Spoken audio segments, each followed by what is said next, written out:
Hola, muy buenas tardes. Ya estamos aquí.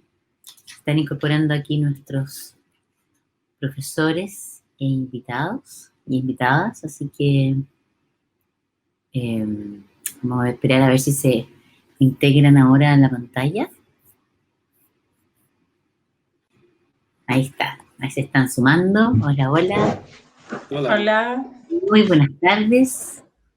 Ahí están nuestros tres invitados de hoy día. Yo quisiera dar la bienvenida a esta conversación que tendremos en torno a este Expo Impacto UDD con tres investigadores y profesionales de la Universidad del Desarrollo que nos contarán acerca de sus iniciativas en torno a una temática que hemos estado abordando, bueno, desde, vamos a ver ahí, desde siempre en la UDD, pero con mucho más énfasis también en estos tiempos de pandemia, que tiene que ver con el bienestar integral. Entonces, en esta sesión va a constar de, vamos a hacer tres presentaciones, en donde cada uno de ellos se va a contar con un tiempo para contar acerca de sus investigaciones, desde el tema de la mirada integral del bienestar, ¿no? Y vamos a tratar de ir construyendo un modelo de cómo estamos entendiendo desde la Universidad del Desarrollo también el bienestar, y vamos a conocer algunas de las iniciativas entonces que se están desarrollando en ese sentido. ¿Y cómo vamos a hacer esta presentación? Y vamos a tener más o menos, yo creo, unos 30 minutos para preguntas. Así que a través del chat los quiero invitar a todos ustedes a que hagan sus preguntas, también sus comentarios, para que generen un espacio de conversación donde fluya de acuerdo también sus intereses y podamos profundizar en torno a algunos temas que a ustedes les parezcan de mayor interés. Entonces yo voy a aprovechar de presentar a nuestros panelistas. Ellas son Diamela Caries de Franco, licenciada en Biología, doctora en Nutrición de la Universidad Simón Bolívar de Venezuela. Ella es profesora de la carrera de Nutrición y Dietética de la Universidad de Desarrollo y en este momento ella trabaja en la sede de Concepción.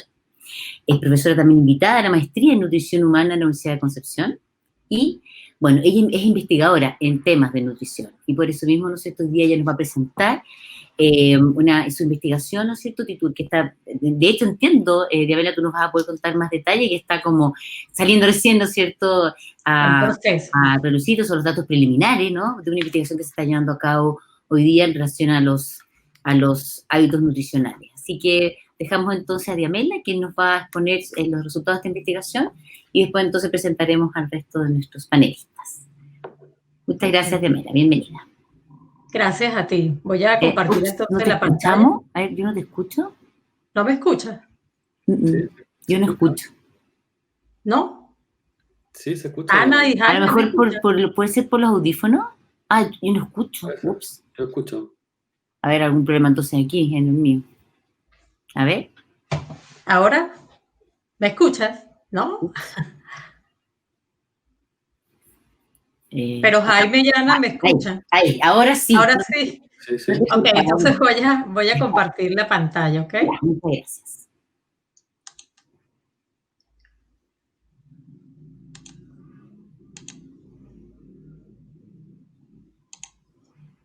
¿Se ve?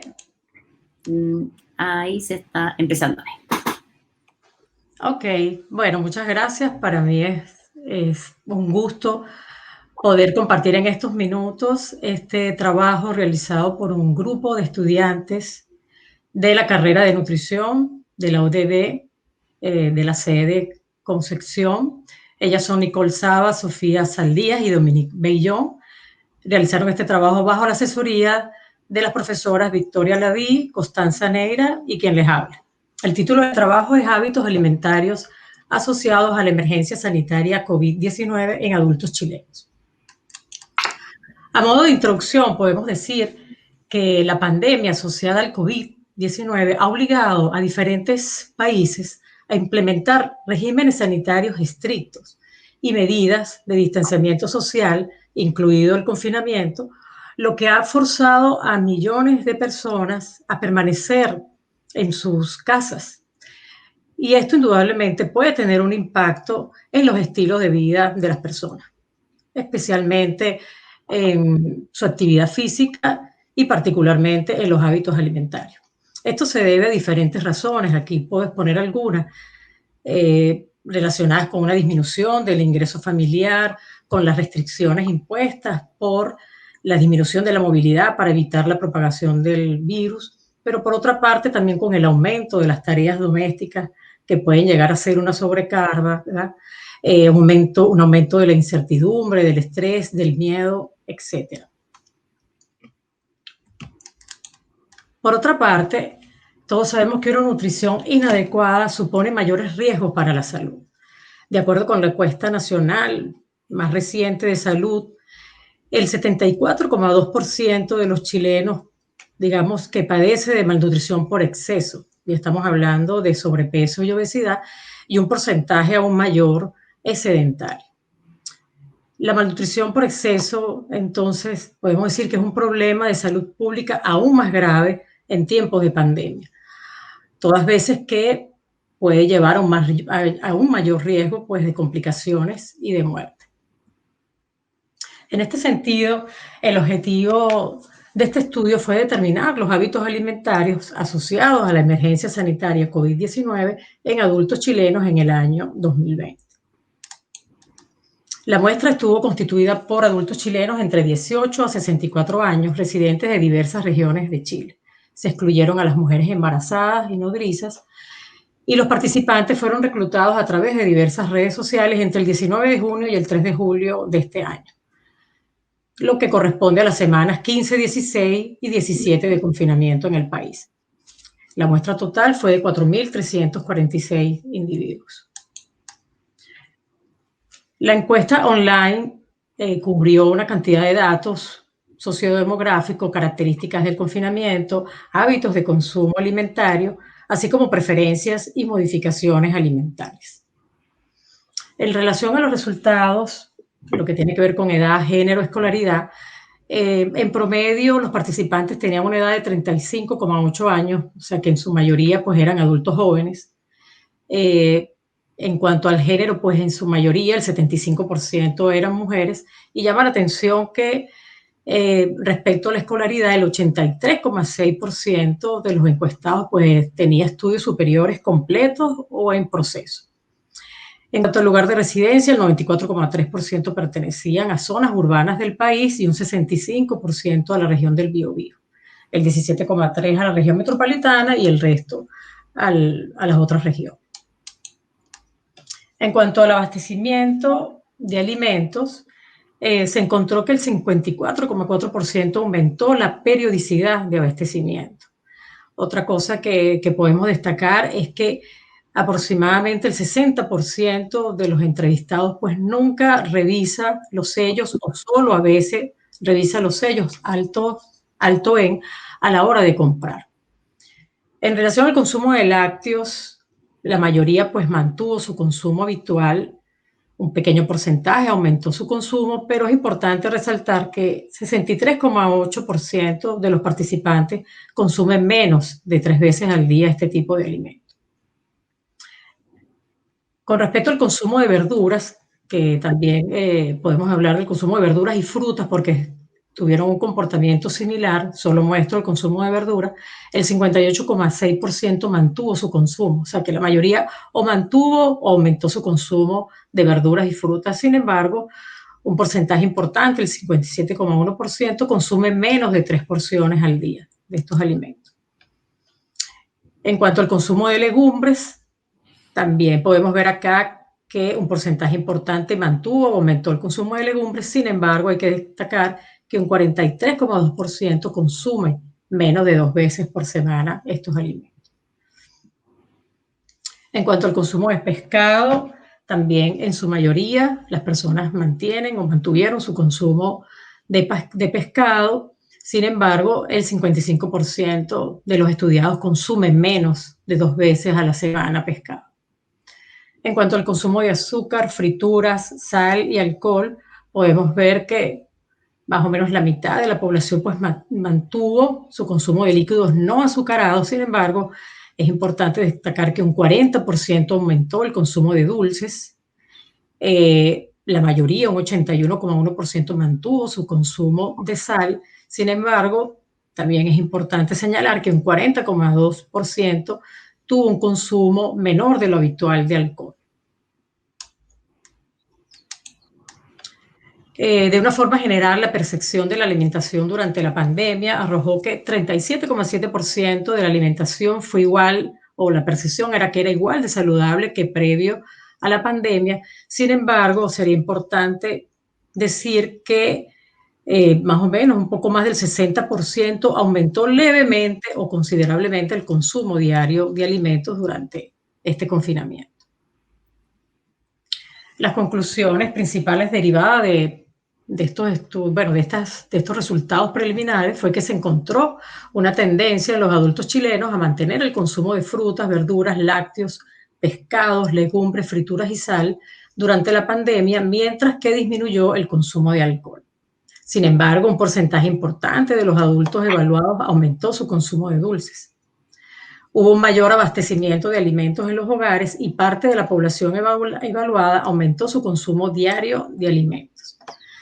Si bien la mayor parte de la población se puede decir que mantuvo un consumo de alimentos de alta calidad nutricional, no se cumplió con el número de porciones diarias o semanales recomendadas por el Ministerio de Salud de Chile. En este sentido, es necesario reforzar cambios positivos de hábitos alimentarios en los adultos chilenos asociados a una mejor salud y calidad de vida.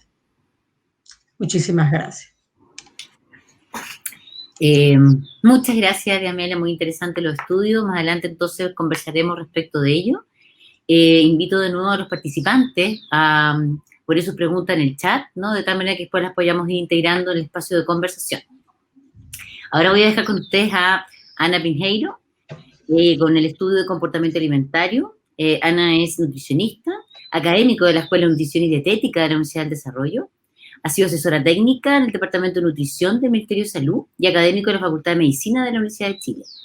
Su línea de investigación tiene que ver con el consumo alimentario y evaluación de políticas de alimentación y nutrición.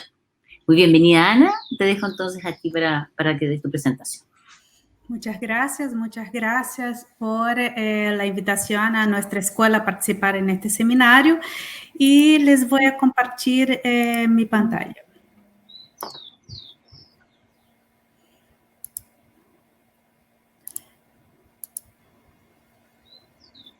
Aquí espero que se vea.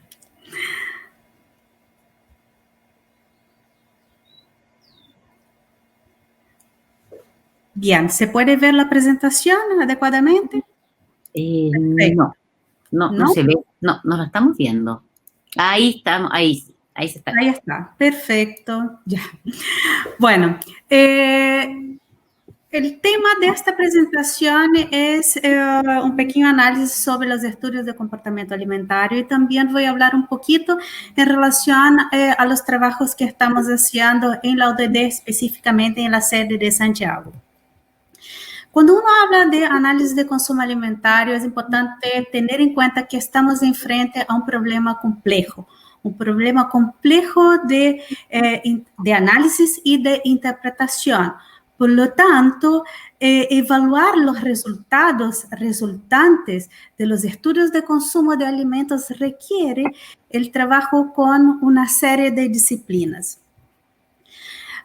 Lo primero que debemos tener en consideración y cuestionarnos es ¿por qué comemos lo que comemos? ¿Cuáles son los factores que están asociados a nuestros hábitos alimentarios y al consumo de alimentos?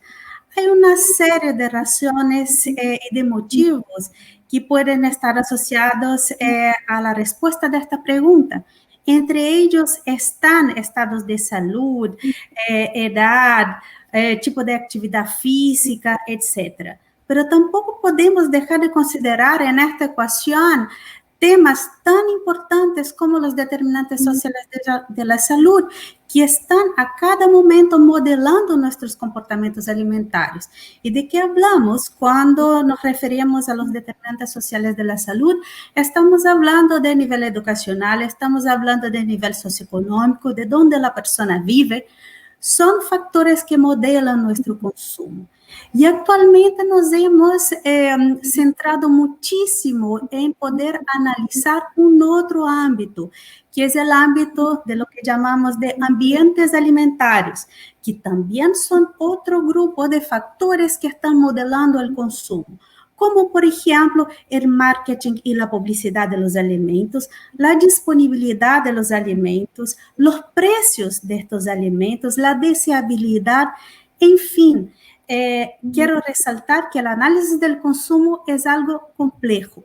Por lo tanto, cuando nosotros miramos qué es lo que pasa en Chile, la situación de consumo de alimentos en Chile, que está dada por información recopilada de una serie de encuestas nacionales que se viene realizando desde hace muchos años en el país, cuando nosotros nos encontramos con la información de que la calidad de la alimentación de nuestra población no es adecuada, es decir, no consumimos la cantidad de alimentos saludables que deberíamos consumir y consumimos un exceso de alimentos no saludables. Por supuesto que esto se refleja directamente en el estado de salud de nuestra población, donde prevalece la obesidad o el exceso de peso y enfermedades asociadas a esta mala alimentación de nuestra población.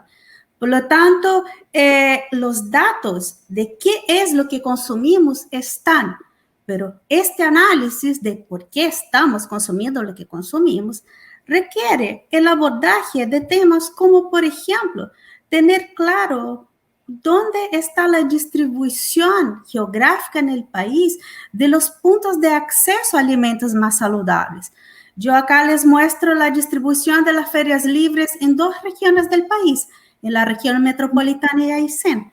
Entonces, vemos claramente una gran disparidad en la distribución de puntos de venta de alimentos que son considerados saludables y de bajo costo, como son las frutas y verduras. Por lo tanto, cuando, insisto, buscamos las explicaciones de por qué comemos lo que comemos, debemos estar ampliando un poco más nuestro horizonte. Y en esto estamos trabajando un grupo de investigadores en la Escuela de Nutrición de la Universidad del Desarrollo, en conjunto y en asociación con otras universidades, como es el caso de la Universidad del Biobío y la USACH, en algunas líneas específicas de investigación. Una de ellas es la medición de los ambientes alimentarios.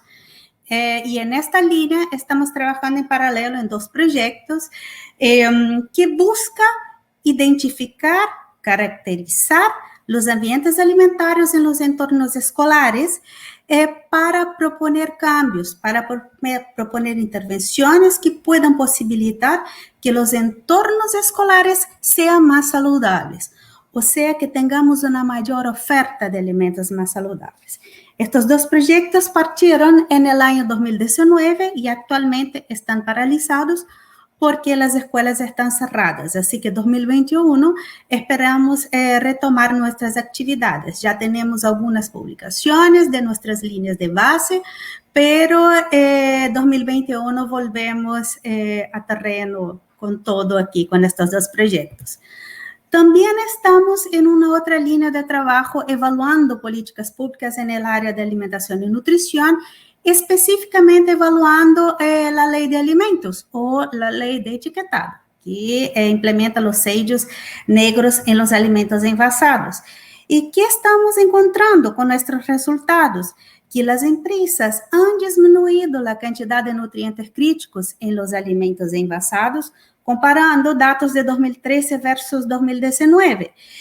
Y esto es muy positivo, porque esta disminución se ha dado principalmente en aquellos alimentos más consumidos por los niños.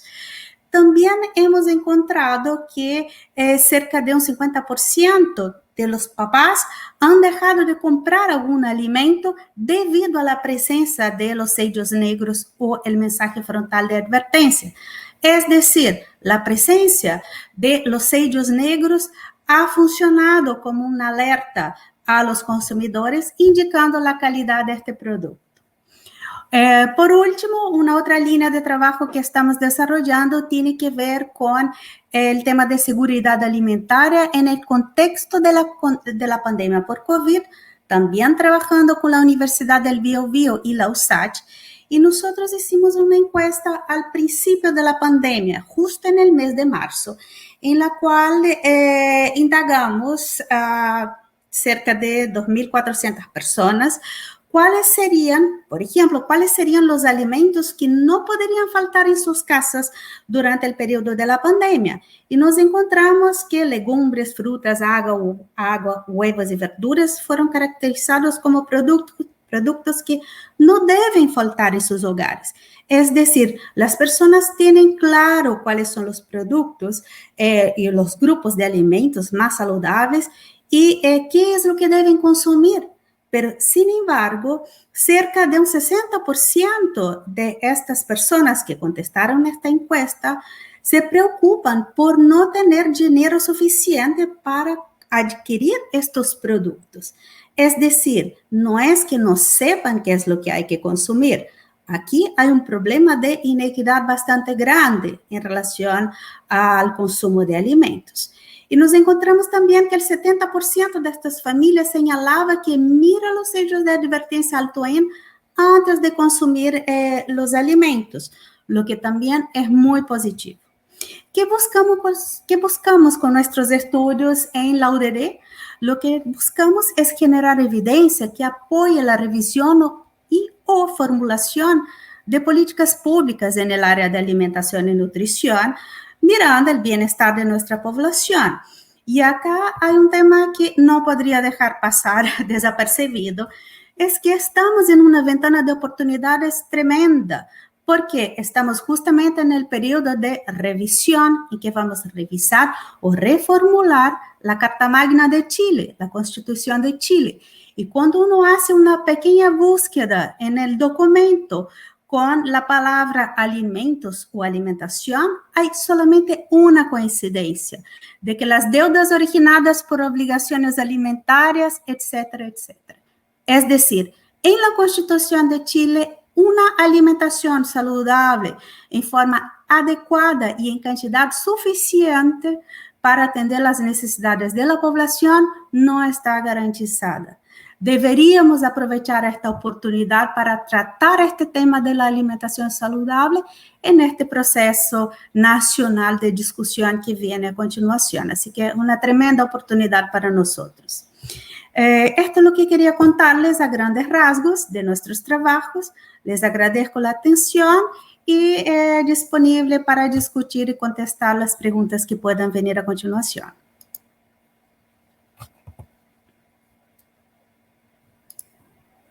Muchísimas gracias, Ana. Muy interesantes los estudios que nos acabas de compartir.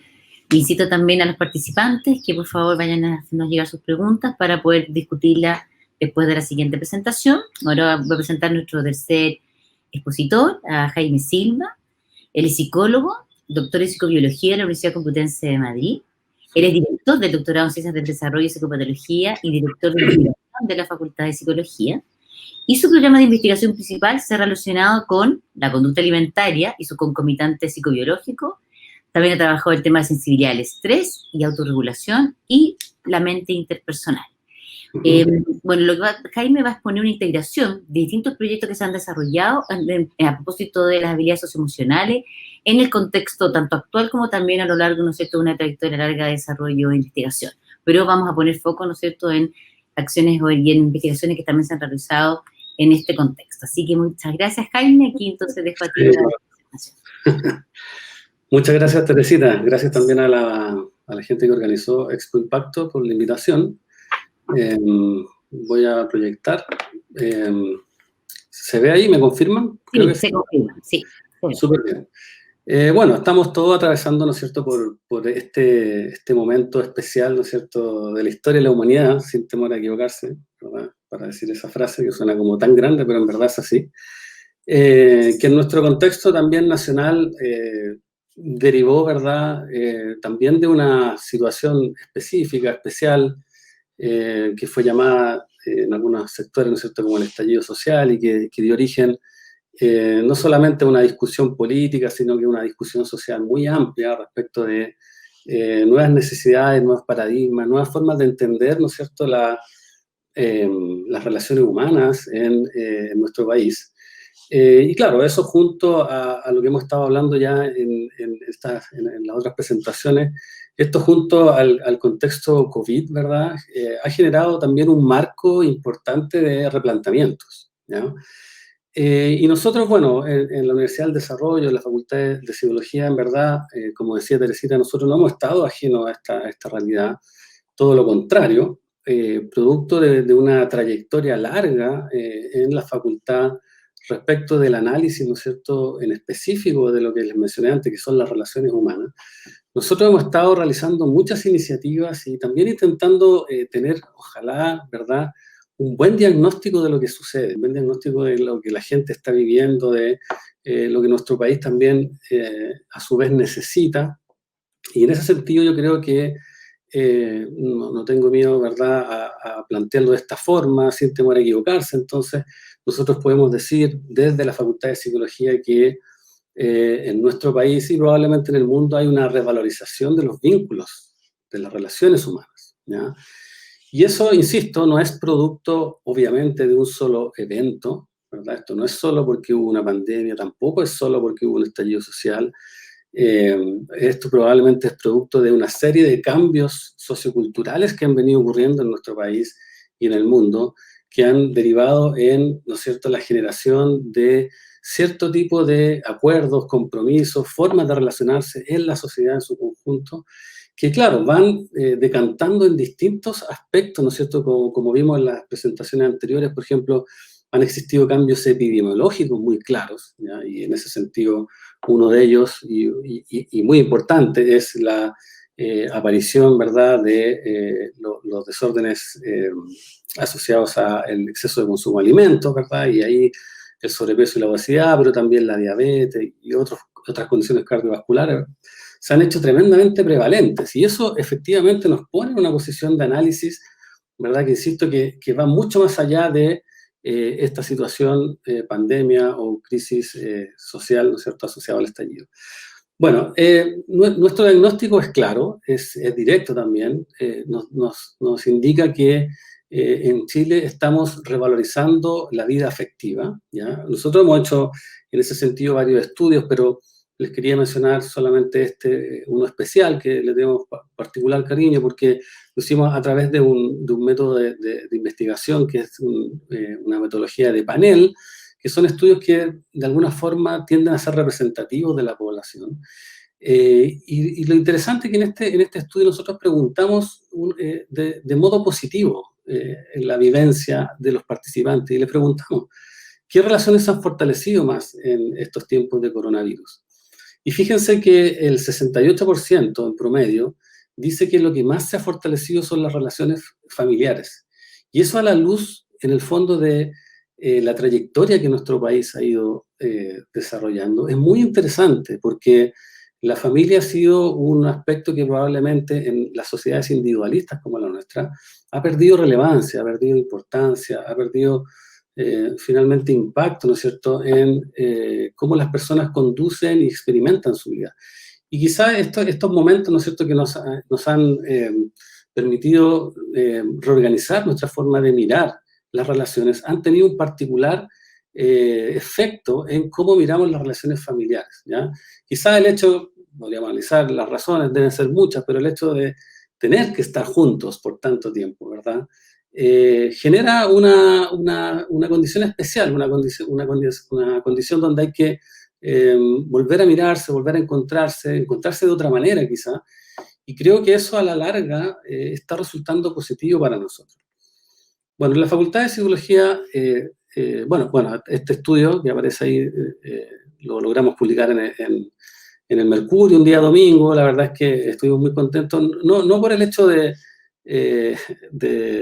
presumir, ¿no es cierto?, de las investigaciones, sino que en el fondo poder transmitir contenidos que de alguna forma conecten con la gente y que realmente afecten la agenda, no solamente los investigadores, sino que afecten la agenda de personas que toman decisiones y que de alguna manera orienten la atención, orienten la mirada hacia estos elementos que nosotros creemos que son tan importantes. La verdad es que nosotros nos unimos a una serie de voces que están planteando esto, no somos los primeros. Por ejemplo, también la OCDE, ¿verdad?, ha estado hace muchos años diciendo esto mismo de otra manera, pero ha sido enfática en decir que las habilidades socioemocionales son aspectos importantes a considerar en las sociedades. Y bueno, nosotros en esa línea hemos logrado, ¿verdad?, introducir contenido, información introducir perspectiva, y creo que eso nos ha hecho, la verdad es que, estar muy contentos con estos avances. Ciertamente, hay en este mismo marco que yo les estoy presentando en la facultad, hemos tenido múltiples iniciativas, como dice aquí, ¿no es cierto?, para el análisis y la intervención de las habilidades socioemocionales en Chile. Por ejemplo, uno de nuestros centros, el Centro de Estudios de Bienestar y Convivencia Social, está involucrado en múltiples seminarios, intervenciones, iniciativas, ¿no es cierto?, que aluden, por ejemplo, a factores como las relaciones de pareja, la convivencia en el aula, la convivencia escolar. Hay un seminario que no ha ocurrido, pero viene pronto, que son las voces de los niños y niñas y adolescentes y su bienestar, es decir, desde su perspectiva. La verdad es que sí, hemos sido muy activos en eso. El Centro de Apego y Regulación Emocional también ha tenido una participación importante en estos estudios de panel que les mencioné, en generar contenidos para educar, ¿no es cierto?, a sectores de la población respecto de, por ejemplo, buenas prácticas de relaciones interpersonales en condiciones de confinamiento, ¿verdad? Recomendaciones, como dice ahí, por ejemplo, para enfrentar la nueva normalidad, el síndrome de Cabaña.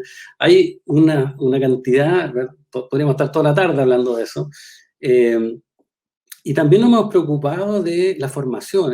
Hemos generado instancias donde formamos, ¿no es cierto?, a distintos profesionales en estas temáticas, y hemos hecho actividades en esa misma línea que son gratuitas, abiertas a la comunidad, ¿no es cierto?, profesional y científica, de tal manera de poder aportar, no solamente con nosotros realizar investigación, sino que de alguna forma generar conocimiento que traspase las fronteras, ¿no es cierto?, los muros de la universidad, y se integre a la sociedad en su dimensión más amplia posible, desde el mundo profesional hasta, como les decía, las intervenciones que nosotros realizamos a través de educación, educación, ¿no es cierto?, referida a contenidos, ¿no es cierto?, educativos, en distintas áreas de las habilidades socioemocionales.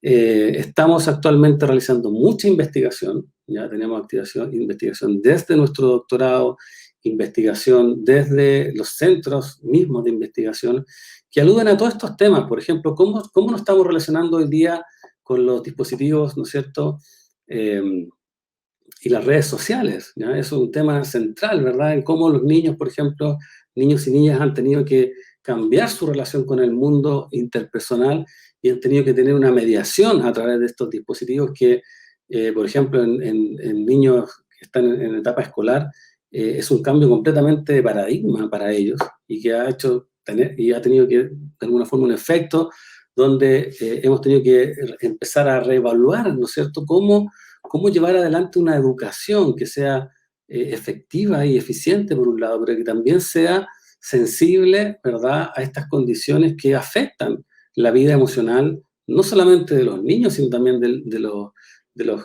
profesores y profesoras. Bien, quizás todas estas iniciativas culminaron en un encuentro internacional de habilidades emocionales que hicimos a fines de septiembre y comienzos de octubre, en el cual congregamos a más de 50 profesionales e investigadores del área en distintas dimensiones de las habilidades socioemocionales, desde, por ejemplo, el bienestar colectivo e individual, hasta la salud, educación, etc. La verdad es que fue una experiencia tremendamente interesante y nos permitió, entre otras cosas, tener esta perspectiva que yo hoy día les estoy conversando. Yo, de alguna manera, estoy transmitiendo un poco el espíritu de lo que la facultad ha ido desarrollando, y que, claro, todas estas actividades por separado muchas veces cuesta verlas en su conjunto, y nosotros en esa línea, a través de esta instancia, ¿no es cierto?, académica y profesional, hemos podido generar una visión estratégica también para orientarlo en el largo plazo, ¿ya?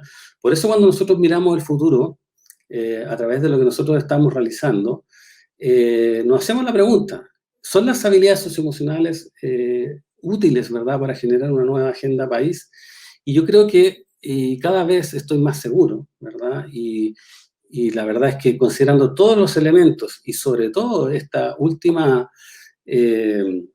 último insumo que generó el Ministerio de Desarrollo Social, que fue un informe de la cohesión social, que ellos llaman así, y que donde se estudia en el fondo ¿Qué ha ido pasando en Chile respecto de cómo los chilenos tenemos un sentido, por ejemplo, de nacionalidad, un sentido de relaciones interpersonales, un sentido incluso, por ejemplo, de la amistad y de la participación en el barrio? Cómo todos esos elementos se han ido concatenando y se han ido relacionando de tal forma que han producido una sociedad que ha perdido una parte importante de su cohesión, ¿verdad? Bueno, nosotros frente a esa pregunta que hace el Ministerio de Desarrollo Social y en realidad frente a todo el contexto que nosotros hemos podido evaluar, nosotros proponemos, ¿verdad?, que si la sociedad pretende avanzar en equilibrio a través de todas sus dimensiones constituyentes, debe proveer y proteger las habilidades socioemocionales como parte de sus políticas fundamentales. Bien, eso era lo que yo quería contarles brevemente. Espero que haya sido de interés y ahora me sumo a la conversación. Muchas gracias. Ahora se van a integrar todos nuestros panelistas para poder iniciar la conversación. Tenemos varias preguntas del público.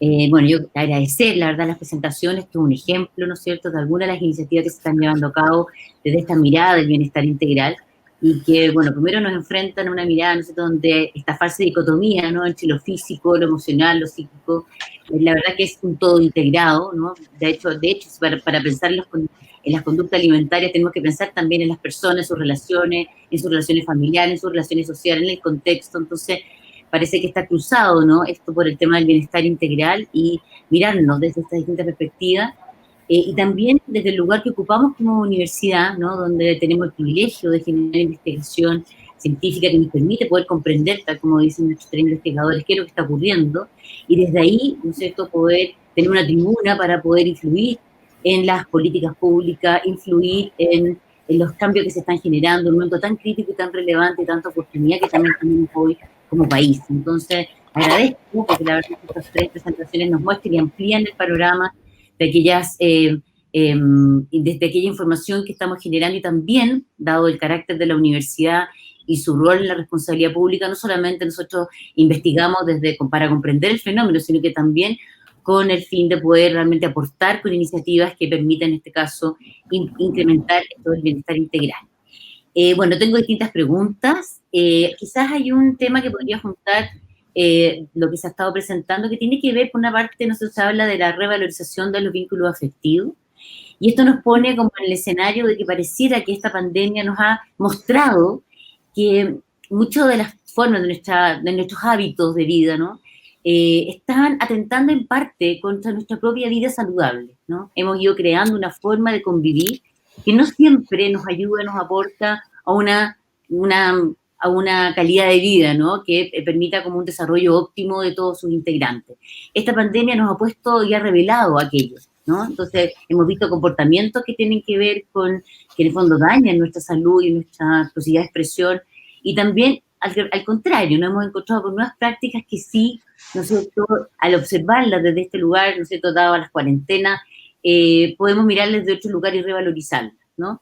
Entonces les quiero preguntar, para juntar un poco las tres, digamos, presentaciones, ¿qué hemos aprendido de estos hábitos, de estas conductas en pandemia?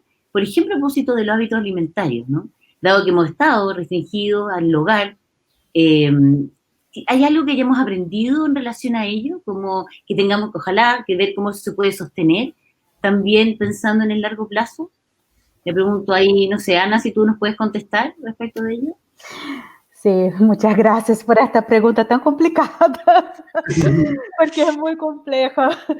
Lo que pasa es que, a ver, uno de los hallazgos que han aparecido no solamente en el estudio que hicimos al inicio de la pandemia, pero que se repiten en estudios internacionales, es que las personas están recuperando la costumbre de cocinar en sus casas.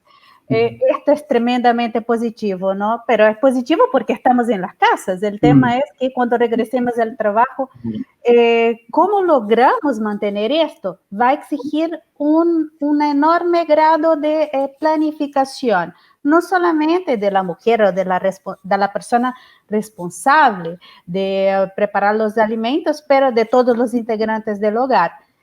Un otro tema muy positivo también que ha surgido y que quiero rescatar es la posibilidad del rescate de la cultura alimentaria. Estamos buscando recetas, estamos buscando aquel charquicán que hacía mi abuela allá en el sur, no la mía, pero la gente está haciendo eso. Hay mucho intercambio de información y esto lo encuentro muy positivo. El problema es cuando nos enfrentamos a todo este deseo o la deseabilidad, cuando tenemos que llevarlo a la práctica, cuando miramos qué es lo que está pasando, por ejemplo, con el precio de los alimentos, que han subido tremendamente. Por lo tanto, ahí es donde tenemos la brecha de las políticas públicas que no están acompañando este momento, este espacio muy positivo para trabajar lo que es consumo saludable. Un desafío para todos. Sí, un desafío para todos, exactamente. No sé si ahí, Yamela, ¿tú quisieras complementar? Bueno, yo estoy de acuerdo completamente con Ana. Yo creo que sí hay una característica que está asociada a esta pandemia, es que en la mayoría de las familias se está rescatando un poco la cocina esa en familia y la cocina tradicional. Sin embargo, a mí me preocupa que todavía el consumo sea elevado. Es decir, que a pesar de que hay como una tendencia a consumir alimentos más saludables, la cantidad pareciera todavía ser elevada. Es decir, tenemos que como meterle, yo creo que la lupa a la cantidad de alimentos que consumimos. Ahora, lo que refiere Ana también en cuanto a los alimentos naturales, por ejemplo, las frutas y las hortalizas, de alguna manera no solamente deberían estar disponibles, digamos físicamente, me refiero a través de ferias, cerca de los consumidores, sino que desde el punto de vista económico también.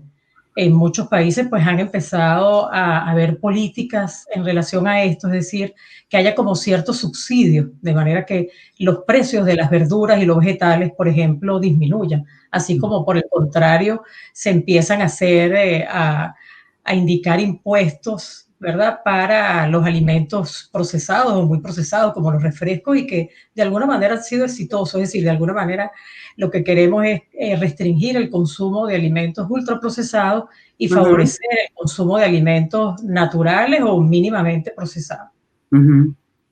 Ahora, y en eso, Jaime, si uno piensa, pero también tú estudias, ¿no? El tema de la alimentación es parte también de tu área de estudio, ¿no? ¿Cómo esto de los vínculos, ¿no? También puede estar significando el tema de lo que es comer, ¿no? Porque entendiendo que el tema de alimentación tiene que ver con los alimentos, tiene que ver con el ambiente, ¿no es cierto? Es verdad, probablemente lo que indican ahí las colegas es correcto, ¿verdad? Esta vuelta a la cocina en el hogar probablemente tiene un efecto positivo, yo creo también, en el tipo de relación, en la forma en que nos relacionamos. Quizás una cosa que no hemos mencionado es que también todos estos procesos evolucionan en el tiempo, ¿ya? En los estudios que nosotros hicimos, en general vimos, por ejemplo, que todo lo que resultaba de la adaptación a las cuarentenas o a la pandemia, en el fondo, se volvía un poco más problemático, pero una vez que las personas lograban esa adaptación, la verdad es que se empezaban a sacar los aspectos, o empezaban a aparecer los aspectos positivos incluso de estas nuevas condiciones. Yo creo que uno de ellos es esta vuelta a la cocina del hogar. Ahora yo creo que en esta ecuación, cuando estamos hablando del tema del sobrepeso y la obesidad, y hay muchos datos que están apareciendo ahora, un elemento importante también es el sedentarismo, creo, ¿no es cierto? Que en el fondo es justamente uno de los elementos que más se afectan probablemente producto de los confinamientos, ¿ya? Y, por ejemplo, hace un par de días salió un estudio muy grande en España, por ejemplo, que mostraba cómo el nivel de sedentarismo había tenido efectos muy importantes, sobre todo, por ejemplo, en población infantil, incluso personas de tercera edad, que en el fondo la inactividad los afecta mucho más, ¿no es cierto?, que a los niños.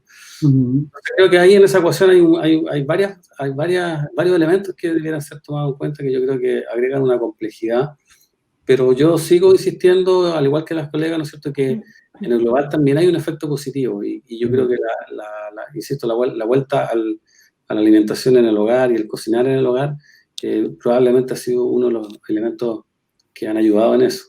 Ahora, Ana tiene razón, ¿cómo vamos a mantener eso en el futuro? Esa es una buena pregunta. Sí, claro, hay algo ahí que nos muestra de nuestra necesidad de, ¿no es cierto?, de relacionarnos, y que a lo mejor hemos creado un ambiente, ¿no?, que a veces atenta contra ello, y la pregunta, bueno, tenemos que ver cómo lo hacemos. Eso es uno de los desafíos probablemente que nos va a dejar esta pandemia. Ahora, a propósito de preguntas también del público, nos preguntan cómo educar en alimentación y nutrición a personas que no pertenecen a carrera de nutrición, y eso se junta con otra pregunta, que es cómo educamos en la correcta lectura de los alimentos, digamos, de la etiqueta de los alimentos, a personas que están un poco distanciadas de ellos. Si hay alguna experiencia con respecto a esa educación. Ahora, yo igual relaciono esto con que se decía que hoy día hay mayor educación, eso entendí yo, ¿no? Que la gente reconoce que pareciera que sabemos, ¿no? Pareciera que sabemos, el tema es cómo eso se conecta con nuestra práctica, que ahí hay una brecha, ¿no? Porque pareciera que pero esa es una pregunta que le están haciendo ahí a nuestras nutridoras. Sí. Yo voy a partir contestando que a mí me complica muchísimo el tema o mencionar que hay que educar a las personas en temas de alimentación y nutrición. Estudio esto, trabajo con esto, pero para mí es complejo, porque Sí. creo que todos nosotros somos educados en términos de alimentación y nutrición. Es un tema básico de la vida, ¿no?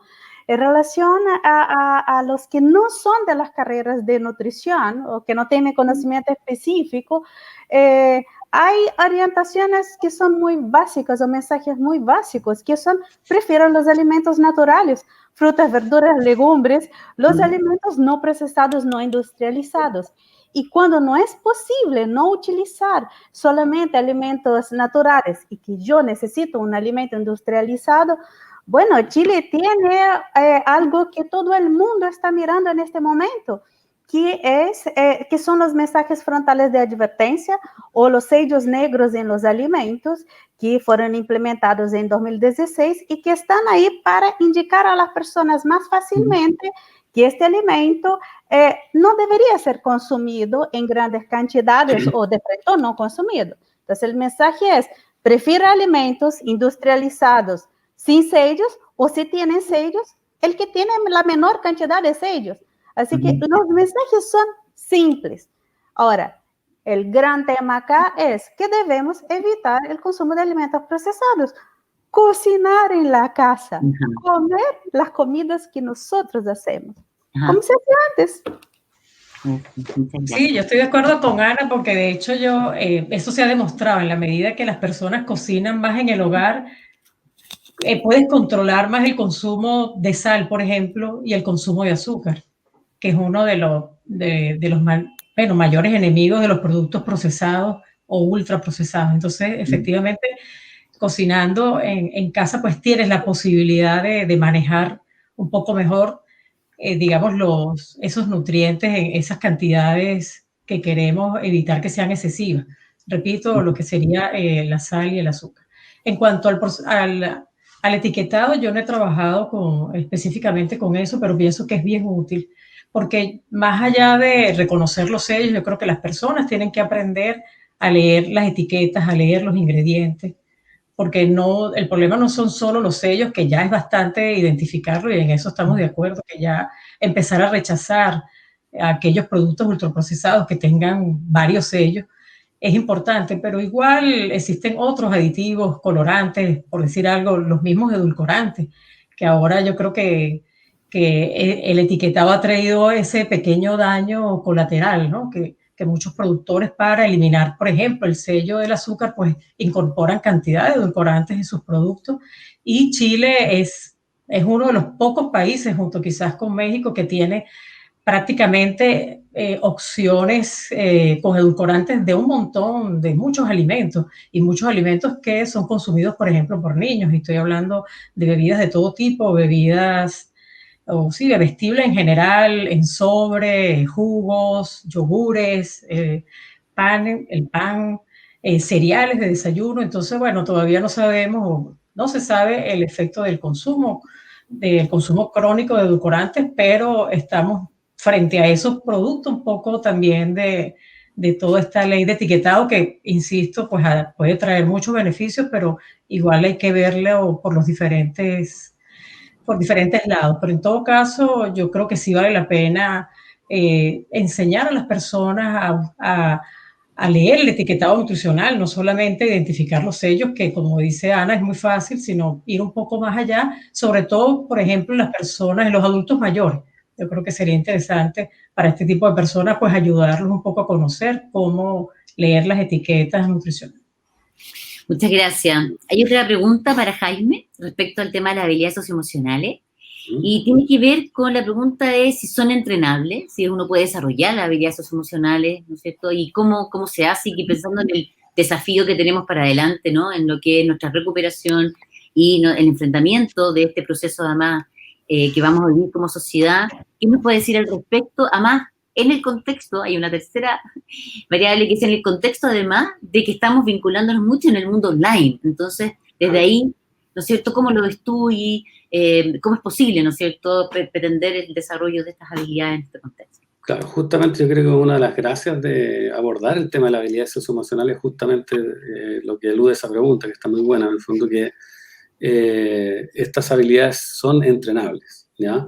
Ahora, por supuesto, como cualquier habilidad, ¿no es cierto?, tiene también ciertas ventanas de oportunidades, en las cuales, por ejemplo, factores como la empatía, factores como la mentalización, factores como la autorregulación, ¿verdad? Claro, van a tener ventanas en el desarrollo que van a ser quizás mucho más relevantes desde el punto de vista de la magnitud del cambio que una persona puede tener en esos periodos de la vida. Entonces, obviamente, todo esto es un desafío que afecta a múltiples niveles a nuestro país y al mundo entero, ¿no es cierto? Que va desde cosas como la educación, ¿verdad? Cómo planteamos la educación, cómo hacemos un fomento del desarrollo emocional, del desarrollo de estas habilidades socioemocionales en contextos educativos tempranos, por ejemplo, pero también, y muy importantemente, ¿verdad?, en el mundo universitario y posteriormente también, por ejemplo, cómo las personas son capaces de resolver conflictos, porque las habilidades socioemocionales no es solamente que uno en el fondo tenga como una perspectiva empática y positiva de los demás, también puede estar muy conectado con el hecho de cómo yo puedo organizarme respetuosamente en la divergencia con otros, ¿ya? Y probablemente ahí hay un punto tremendo a desarrollar en adolescentes, estudiantes universitarios, adultos. La verdad es que justamente tener este enfoque permite efectivamente plantearse de la perspectiva del cambio humano, es decir, el cambio es posible, pero claro, tiene ciertas constricciones que es importante conocer, que es importante también respetar, ¿cierto? Uno no le puede pedir ciertas capacidades a niños que no la tienen, o cambiar cosas a adultos que ya va a ser más complejo cambiar. Pero en el fondo, y concluyendo, creo que la gran ventaja de mirar las habilidades socioemocionales y darle una relevancia es justamente su modificabilidad. Ajá. Sí, bueno, agradecer la respuesta, porque la verdad es que si esto lo ponemos en el contexto de la universidad, ¿no? La universidad ha estado comprometida desde su misión y en su formación, ¿no es cierto?, de profesionales íntegros y que aporten al país. Esta mirada del bienestar integral también ha estado a la luz, digamos, de nuestra misión, integrada de distintas maneras en el desarrollo de los estudiantes y los colaboradores. Y quería comentar que, a propósito de esto, se han desarrollado distintas iniciativas. Bueno, ustedes cuentan, ¿no?, iniciativas de investigación que son claves, porque nosotros somos una institución que además tiene que proveer esta información válida, ¿no es cierto?, y científica, digamos, para poder tomar decisiones, y también de ciertas prácticas que se han estado desarrollando para apoyar el proceso también de enfrentamiento de la crisis, en este caso, y también de la posible recuperación, que es el proceso que tenemos que también ir desarrollando hacia adelante, ¿no? Y hemos desarrollado distintos tipos de intervenciones en distintos niveles, a estudiantes, a colaboradores y hacia la comunidad externa. Nosotros sabemos que el ámbito salud, que ha estado en muchas dificultades y en el fondo viviendo situaciones muy complejas, ¿no? También en el ámbito de la educación, todo lo que, ¿no sé?, todo lo que ha sido esto de la educación en casa, del apoyar a los profesores y también a los padres respecto también a cómo vivir este proceso. Yo diría como en tres grandes ámbitos. Uno, el ámbito más de la promoción, que es como todo lo que es educar. Ustedes han dado cuenta acá de algunos temas que tienen que ver con la nutrición en la educación, pero también aquí cuando Jaime habla de las habilidades socioemocionales, y que tiene que ver con el tema desde la regulación emocional, desde el autoconocimiento, desde también, ¿no es cierto?, cómo yo también me conecto conmigo, con los demás, en este contexto de la vida online. han sido desafíos que hemos tenido que enfrentar como institución y que lo hemos desarrollado, enfrentado de distintas iniciativas dirigidas a nuestros estudiantes. Y también cuando ha habido algunas dificultades, ¿no es cierto?, en temas de convivencia, ¿no es cierto?, en el mundo online, por ejemplo, que sabemos que tienen otras claves y otros comportamientos que también hay que poder educar a la población al respecto y poder, ¿no es cierto?, también dar ciertas directrices. Hemos también desarrollado distintas iniciativas educacionales y también del grupo pequeño para tratar temáticas de convivencia. Y bueno, y finalmente la universidad también ha procurado distintas iniciativas tendientes a lo que es la recuperación, ¿no es cierto?, cuando han personas, tanto estudiantes como también colaboradores y también personas del mundo externo han tenido dificultades a nivel emocional. También la universidad ha procurado distintas iniciativas para poder recuperar la salud, ¿no es cierto?, y poder estar en mejores condiciones para enfrentar el desafío. Con esto les quiero decir que el tema de la mirada como integral del bienestar está presente en nuestra cultura y además es un ámbito que queremos como seguir desarrollando e incentivando de manera mucho más concreta e intencionada, porque estamos seguros de que para la recuperación de nuestro país, esto y para la construcción, ¿no es cierto?, de una nueva forma de relacionarnos, que es un poco el desafío al que estamos abocados hoy día, es el bienestar, ¿no es cierto?, pensado de una perspectiva, como estamos viendo ahora, interdisciplinaria, ¿no es cierto?, y de distintos niveles, que va desde el sujeto, su relación con otro, hasta lo que es, ¿no es cierto?, la salud y integral la relación con el medio ambiente. Todo ello tiene que formar parte de una conversación y una discusión en la que la universidad ha querido estar presente de manera relevante, con evidencia científica y también con intervenciones concretas para procurar este apoyo y esta ayuda y esta contribución, ¿sí? Yo les quería comentar de ello porque la verdad es que ha sido muy interesante todo lo que se ha hecho y como la universidad tiene un tipo de trabajo interdisciplinario, ¿no?, que es parte de nuestra cultura y es parte de nuestro sello, que ha sido importante también para poder generar estos tipos de intervención y realmente estar a disposición entonces de nuestra comunidad. Yo quería, antes de cerrar, porque ya estamos en un proceso más de cierre, pedirle a cada uno de ustedes, porque la pandemia nos ha hecho aprender mucho, ¿no?, de nosotros mismos, de nuestra convivencia, de aquellos aspectos que hay que, ¿no es cierto?, valorar y hay que poner de relieve, ¿no? Hemos hablado de algunos temas que tenemos que poder abordar para cambiar, y otros que también han aparecido que tenemos que poder, ojalá, sustentar, ¿no?, nuevas prácticas que nos hacen bien como sociedad. Y quería preguntarle a cada uno de ustedes, ¿no?, ¿qué nos ha sorprendido de esta pandemia en relación a esos comportamientos y cuál sería un desafío que cada uno considera que es muy relevante, como que prioriza respecto, ¿no es cierto?, a prioriza respecto a los grandes desafíos que tenemos como país? A lo mejor, Diamela, tú, que fuiste la primera en exponer. Bueno, no sé si te refieres a raíz del propio estudio o en general de toda la conversación De la que... conversación y de tu conocimiento, y además como tú como docente, ¿qué crees, digamos, que podrías priorizar respecto del tema del bienestar integral, pensado desde ahí? Sí, bueno, pensando precisamente en la parte de alimentación, yo creo que hay que abocarse en la educación nutricional y sobre todo hay que ir hacia los estratos socioeconómicos más bajos, hacia las personas con menos nivel de educación. Yo creo que ahí hay que apuntar justamente este estudio que se realizó, como vieron, pues quizás tuvo ese sesgo de que muchos de los participantes pues tenían digamos, un nivel de educación elevado, digamos. Y eso, pues, definitivamente hace que estos resultados, pues, no puedan ser del todo extrapolables a la población completa. Y digo esto porque no hay que perder de vista el problema de la malnutrición por exceso en Chile. Sigue siendo un problema antes y va a seguir siendo después de la pandemia, y el sobrepeso y la obesidad, pues de alguna manera discrimina. Entonces se ha demostrado, y no solamente acá en Chile, sino en la mayoría de los países de la región, que está presente, ¿verdad?, con mayor fuerza o con mayor, en un porcentaje o con una prevalencia mayor en los estratos sociales, en las personas más desposeídas, y también discrimina incluso por sexo, porque es más común en las mujeres. Entonces yo creo que hay que ir hacia la educación nutricional, pero también tratar de llegar a la mayoría de las personas.